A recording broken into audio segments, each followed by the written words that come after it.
I grew up in the smallest city, the smallest state in the country, Rhode Island. I was born to a single mom. She was remarried and I had a half sister. Now she married a man that turned out to be one of the most horrifically abusive men you could ever imagine.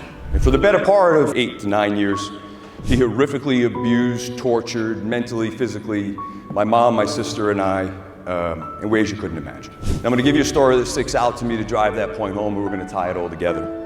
There was one time in our lives where he took my 2-year-old sister, and I was about 6, and locked us in a closet for 3 days. Now, I could see out because of the way that the closet was set up.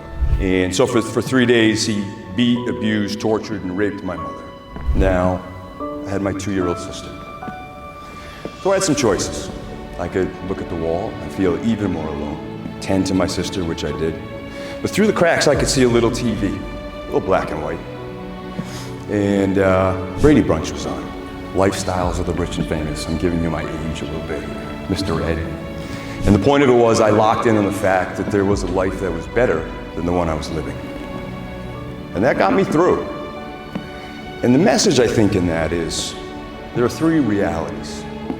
There's the one that your family gives you. Then there's a second, the one that you accept as your reality, which is a variation of the first. And then there's the one that I want for you. And that's the goddamn reality that you create, because you can. And so the takeaway here, guys, is you don't need to look at it. You all know what you wrote down or thought about.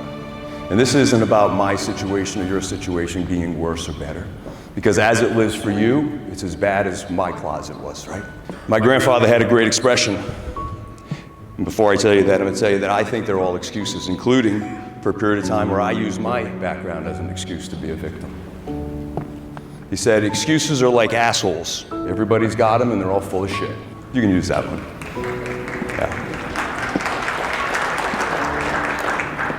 So what I want for you guys is I want you to find your TV, whatever that is. I'm not saying this stuff's gonna go away, because it won't, but you can decide to take the worst thing that's happened to you, the worst bottleneck in your life, and you can use that as goddamn fuel for your fire versus a weight around your neck. What if you just let go?